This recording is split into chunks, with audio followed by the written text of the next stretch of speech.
This junk? You really think this matters? The manager's voice sliced through the checkout lanes like a blade. His hand tossed the laminated ID onto the conveyor like it was trash, not the last piece of pride I carried in my wallet. Customers turned their heads. Some frowned. Some didn't. Most just looked away. I stood there, hands trembling slightly, face warm. I didn't say a word. Just reached into my wallet, unfolding bills that had been folded too long. Singles and quarters. My fingers didn't work like they used to. Arthritis, mostly.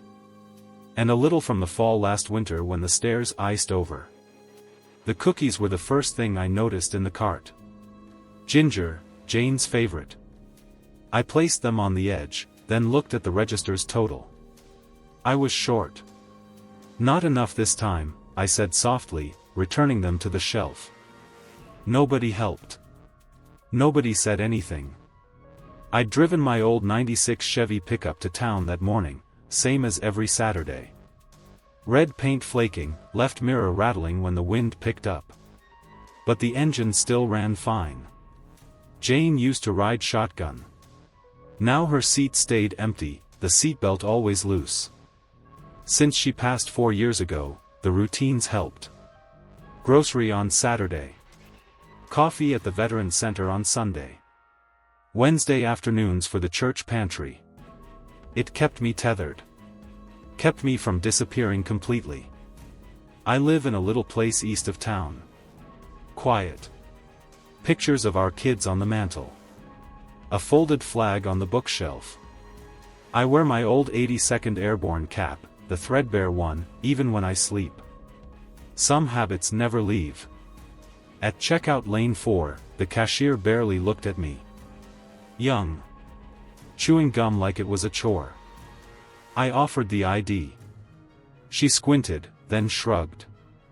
I don't know what this is. I told her it was part of the store's veterans program. I spoke quietly, didn't want a scene. She called someone. An assistant manager. 20-something. Sharp haircut, polished name badge, Kyle. He took the card, turned it over once. Smirked. Anyone could print this at home. You expect a discount for this? I didn't answer. Didn't look at him. It's policy, I said. Barely above a whisper. Not anymore, Kyle snapped. You pay or leave. That was when I saw her. A woman in the next line, standing still with a basket of 3 items. Military posture.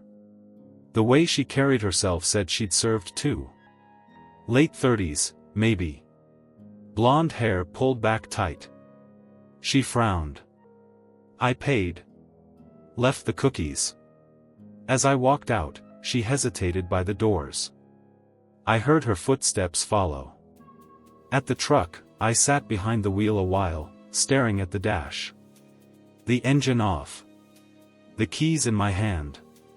Jane, I whispered. I'm still here, but they don't seem to see me. Behind me, the glass doors of Pine Grove Market slid open and closed. I didn't look back. Didn't want to. I knew what I'd see, Kyle laughing with the cashier. Their world was still turning. Mine hadn't moved in years. The drive home was quiet. The tires hummed along Cedar Hill Road, and the fields blurred past the window. I kept one hand on the wheel, the other resting on the bench seat, fingers half-curled. It wasn't the groceries that stung. It wasn't even the lost cookies. It was the way he looked at me, like I was some relic. Something worn out. Like I didn't belong. I parked in the gravel drive, same place every time. The house waited. Porch paint peeling, mailbox leaning a bit to the left. No mail inside, just a flyer for some appliance sale. I left it there. Inside, I put the groceries away. Every movement slower now. Not from age, not really. From weight. The kind that comes from being invisible. The fridge hummed low. The clock on the wall ticked. Each sound measured a life now pared down to essentials: bread, eggs, milk, silence. I turned the radio on. Classical, station 88.3. Jane used to listen to it in the afternoons while she folded clothes, humming under her breath. I sat at the kitchen table, the receipt still in my pocket. I didn't unfold it. I stared out the window. And that's where I was when the knock came. Not loud. Just 3 short raps. Firm. I rose slow, like my body knew better than I did. When I opened the door, I found her there, the woman from the store. She didn't smile. Just nodded. "Mind if I come in?" she asked. I stepped aside. She introduced herself. Sarah Jensen. Army, retired. Logistics officer, served 2 tours. My dad was 82nd, she added quietly, nodding toward my cap. Bastogne. Vietnam, I replied. Lao Cai. Her eyes met mine. Something passed between us then. Recognition. Not of who we were, but what we carried. "I saw what happened," she said, sitting down at the table without waiting. "At the market." I didn't respond. Just nodded. It wasn't right. "No," I said. "But it happens." Sarah shook her head. "Not on my watch." She slid her phone across the table. Open screen. A video paused halfway through. It showed me standing at the register, Kyle waving my ID like it was garbage. "You recorded that?" "No," she said. "But someone did. And it's spreading." I frowned. She continued. "This town's got a short memory. But sometimes it needs reminding." I didn't know what she meant. "Not yet." Sarah stood. "You served with honor. That means something. If they've forgotten, it's time we remind them." She paused at the door. "You gonna be home later?" "I don't go far." "Good. Keep the radio on." When she left, I sat still for a long time. Later that afternoon, as the sun sank low and the fields outside turned gold, I heard it. Engines. Not just one. A single black SUV rolled down the dirt road toward my house. Then another behind it. Quiet, purposeful. Not local. The first vehicle stopped at the base of my drive. Doors opened. A tall man stepped out. Dress blues. Ribbon bar gleaming. No nonsense. He walked like he'd led men through fire and come out the other side. Brigadier General Marshall Price. I recognized him instantly. We'd never met, but you don't forget the posture of someone who's worn the weight of command.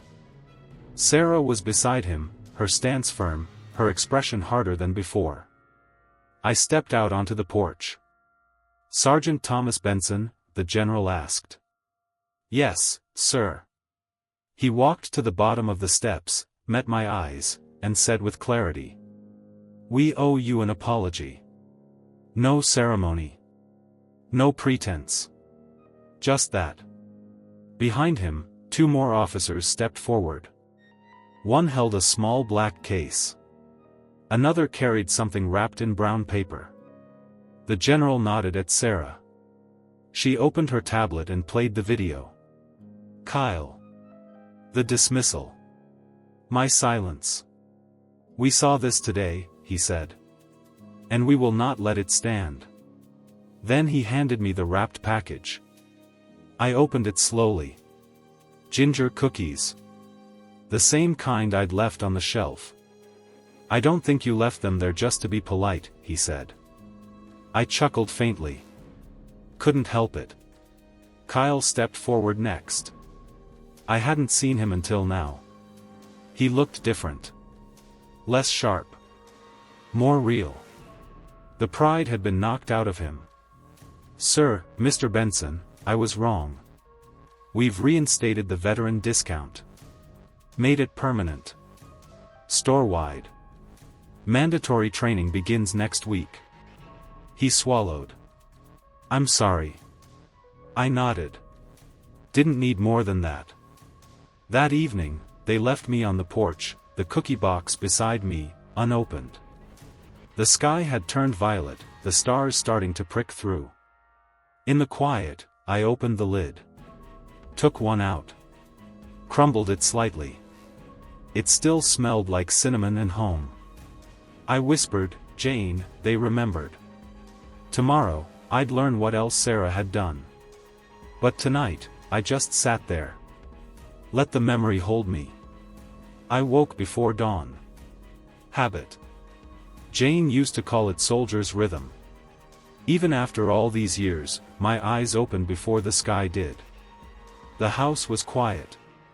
The morning chill hadn't yet burned off. I made coffee on the old percolator, same one we'd used since '78. Sat at the table with the cookie box still there, untouched but not forgotten. By 7 a.m., the world outside had changed. News travels fast in a small town. Faster when shame is involved.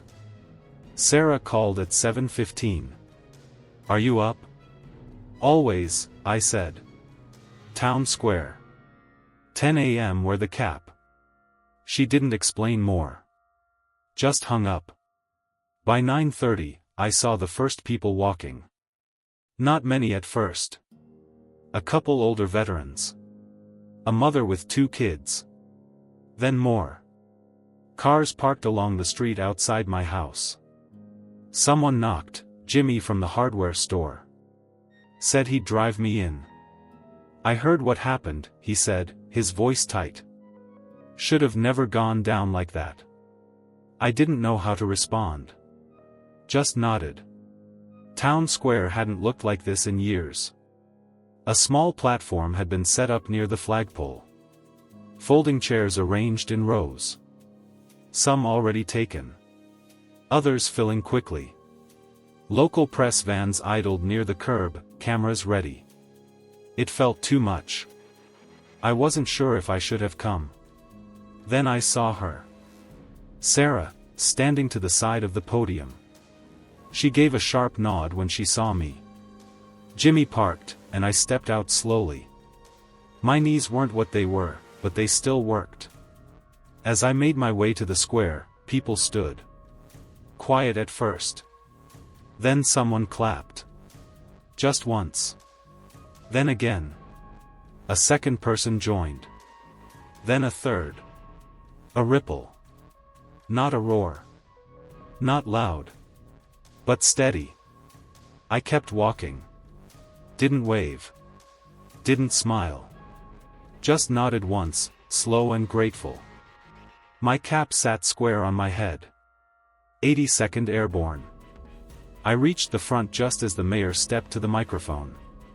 She cleared her throat. This morning, we gather not for ceremony, but for correction. The wind picked up slightly, tugging at the flag overhead. There are moments in a town's life when silence becomes complicity, she said. Yesterday, one of our own was humiliated. Dismissed. Not for what he did wrong, but for who we forgot he was. Her voice didn't shake. It didn't need to. This town has benefited from men and women like Sergeant Thomas Benson. Quietly. Without fanfare.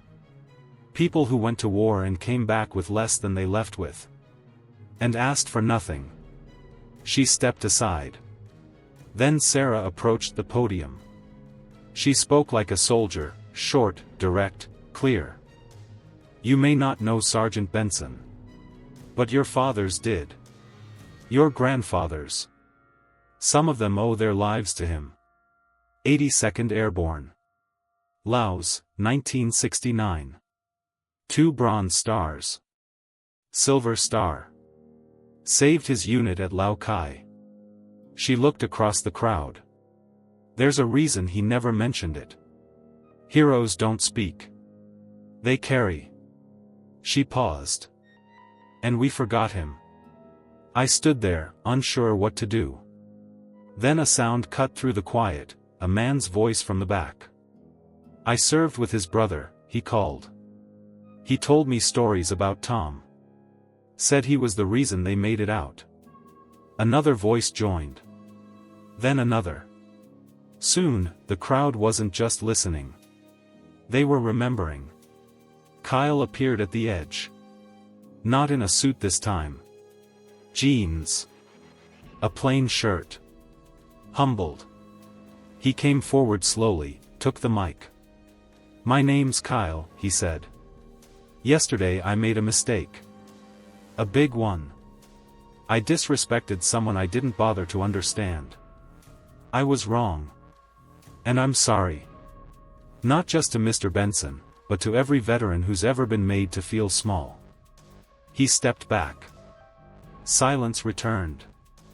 Then the mayor turned, uncovered a small plaque resting on a stone base. It bore one name. Thomas E. Benson. 82nd Airborne Division. Laos, 1969. To the quiet ones who carried us home. The crowd stood. Not clapping. Not cheering. Just standing. That meant more. After, people came up one by one. Some shook my hand. Some just nodded. A few said nothing but placed hands on my shoulder. I stayed until the sun passed its highest point. Then I returned home. In the mailbox was a letter. It was from the Department of Veterans Affairs. Apparently, someone, maybe Sarah, had contacted them. My file had been reopened. They were re-evaluating prior classifications and benefits eligibility. Formal language. But something was shifting. The envelope sat on the table beside the cookies. And that night, as the wind rustled the trees outside, I sat on the porch. Jane's photo in my hand. The house around me still quiet. Still mine. From across the distance, I could almost hear her voice. They remembered. Yes, Jane. Finally, they did. 2 days later, I was asked to speak. I told them no the first time. I wasn't looking for a microphone. Wasn't seeking an audience. But Sarah called that night and said, "It's not about the speech, Tom. It's about who hears it." So I said yes. The school auditorium was full by the time I arrived. Cedar Hill High, where our son used to run track, where Jane once volunteered in the library. They were holding a special assembly on community values, they said. That's what they called it. In the front row sat Kyle. Not in a suit, not in shame, just there, listening. Next to him was his father. An older man with a navy patch on his windbreaker and a cane by his side. His face was tight, but proud. Kyle never looked away once. When it was my turn, I walked to the stage alone. No fanfare. No music. Just footsteps. I stood behind the podium. Looked out at the faces. Teenagers mostly. Teachers. Parents.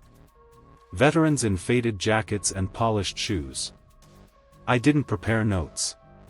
Didn't rehearse. I just told the truth. "My name is Tom Benson," I began. "I was born 3 miles from here. Fought in a war I still don't talk about much. Raised a family. Buried my wife." I paused. 2 days ago, someone looked at a piece of plastic in my wallet and decided it didn't mean anything. He was wrong.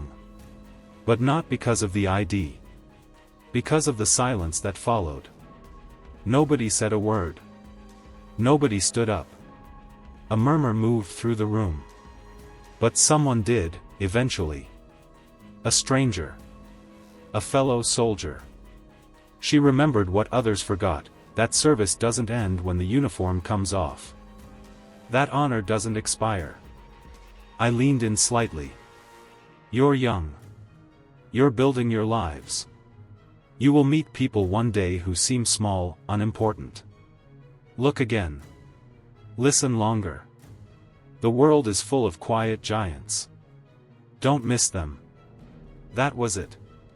No applause at first. Just quiet. Then someone clapped. One of the students. Then another. It wasn't loud, but it grew, not wild, not performative, just respectful. I bowed slightly and left the stage. As I stepped down, Kyle stood. He didn't say anything. Just extended his hand. We shook once, firm. His father nodded to me as I passed. Outside, I stood beneath the flagpole. Sarah joined me. That was good, she said. I didn't want to do it. Doesn't matter, she replied. You did. We walked back to the truck. She asked if I'd help her start a town program, veteran education, mentorship in schools, maybe a community fund for struggling service members. I'm not much for organizing, I said. You are, she countered. You just don't know it yet. I thought about that. At home, the letter from the VA had turned into a packet. Medical review, pension adjustment, retroactive compensation. A lot of words. A lot of waiting still ahead. But the wheel had turned. That night, I found an envelope in my mailbox with no return address. Inside was a single photo. It showed a group of men, dirty, smiling, arms slung over each other. Lao Kai, 1969. Someone had written on the back, "We remember." I sat down on the porch, the photo in one hand, the cookies in the other. The stars were coming out again. Wind moving through the branches like voices. For the first time in years, I didn't feel invisible. Not because of the speech, or the plaque, or the handshake. But because someone saw me, and said so. A week passed. Then two. Cedar Hill didn't change overnight. Small towns never do. But the wind had shifted. At Pine Grove Market, a new sign was posted near the entrance. Big letters on wood grain laminate, "Veterans honored daily, discount applied at checkout." Below it, a framed copy of my old ID. Laminated. Respected now. Beside the register, Kyle stood a little straighter. Not out of pride, but out of learning. Sometimes a man gets handed humility. Sometimes he has to walk through it. He greeted veterans by name now. Knew their ranks. Their stories. And he asked questions. One morning, I stopped by. No groceries, just to see. A man ahead of me in line wore a navy jacket. He handed over a worn ID card. Kyle took it gently, scanned it, and nodded. No smirk. No doubt. Just respect. The man turned, caught my eye. You're Benson, right? I nodded. My brother said you pulled him out of a ditch in Laos. I blinked. What was his name? Jack Torres. Alpha Company. I remembered. That night, I wrote the name down on the back of a picture and added it to the wall in my den. I'd started keeping them there. Faces, names, notes. A way to remember. A way to honor the ones still walking, and the ones long gone. Then came the letter from the mayor. She wanted to name a park bench after me.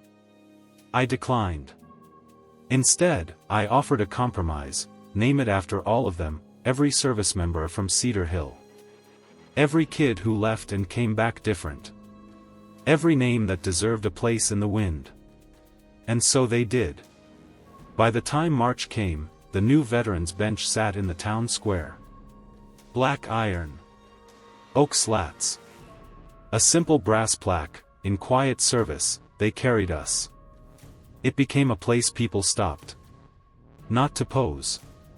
Not to preach. Just to sit. To remember. One afternoon, I sat there alone. A boy came by. Maybe 10, maybe younger. held a baseball glove in one hand. He looked at me and asked, "Did you really fight in a war?" I nodded. He sat down beside me. "My grandpa did. He doesn't talk about it." "Neither do I," I said. "Not much." He looked at the plaque. "What's it mean? They carried us?" I thought for a long moment. "It means when you were too small to walk on your own, someone else made sure you got home anyway." He nodded. Like he understood.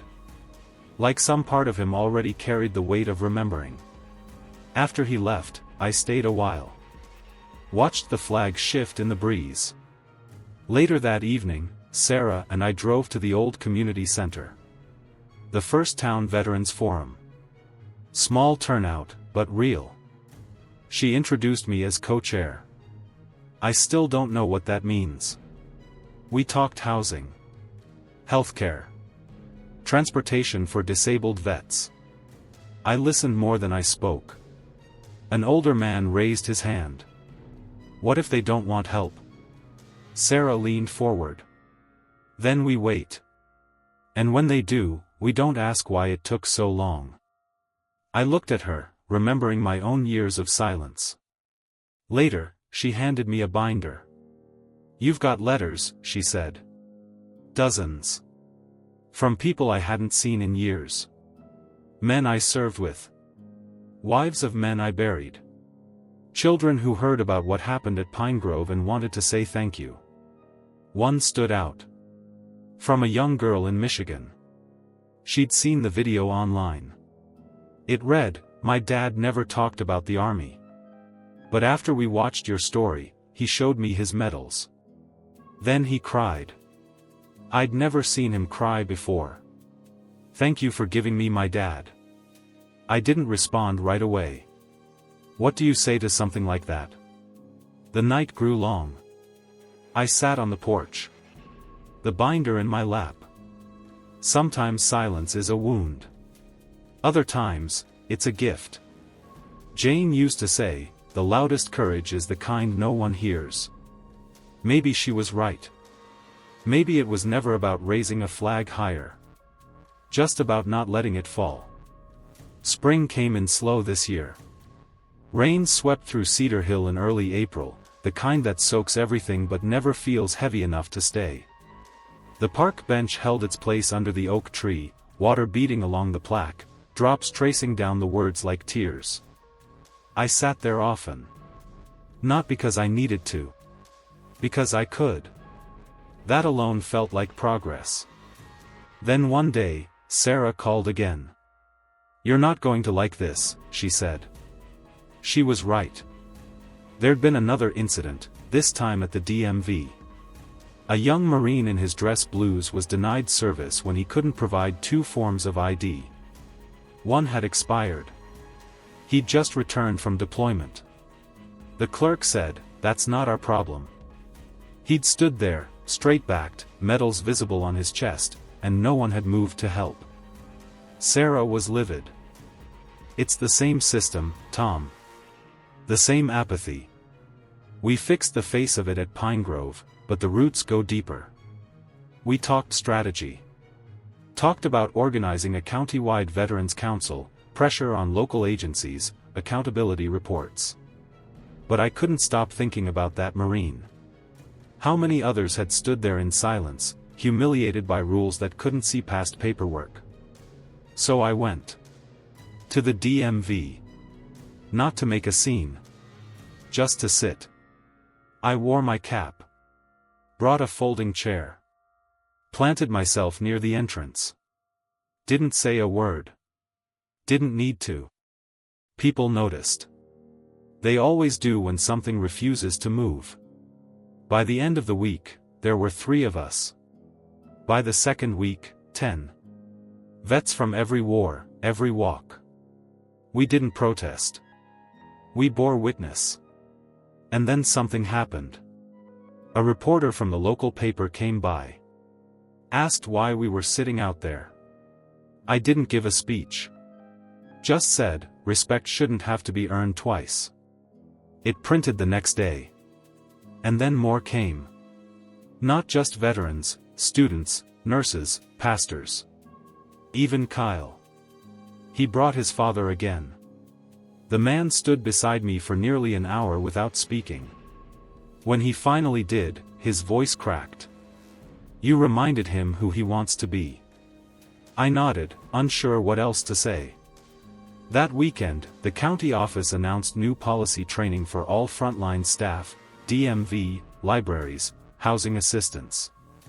Veteran status would now be flagged for expedited support. Identification protocols changed. Sensitivity training introduced. It wasn't perfect. But it was movement.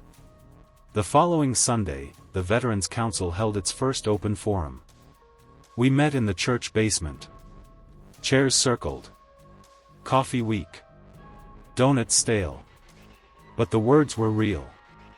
A woman spoke first. Her husband had served in Iraq. He struggled with PTSD. She broke down when she said he hadn't left the house in 2 years. A Vietnam vet followed. Told us how he still slept on the floor. "Beds feel like traps," he said. "Too soft. Too far from the door." Someone passed tissues. Nobody looked away. When it was my turn, I stood slow. Cleared my throat. I came because I didn't think anyone remembered. I paused. Now I come because I remember for the ones who can't anymore. The room went quiet. Then Sarah stood. She unrolled a canvas across the table. Painted by a local artist. A mural design. It showed a long road. Veterans walking it. Some carried flags. Others carried each other. At the end, a home. A simple one. Light in the window. She looked around. "We're putting this on the wall outside the community center." I stared at the image a long time. In the back row, I saw a boy leaning against his father. Young. Wide-eyed. His father wore a Marine jacket, sleeves too long. It took me a moment to realize. That boy had been at the bench. The one who asked what the plaque meant. The father whispered something in his ear. The boy looked up, then looked at me.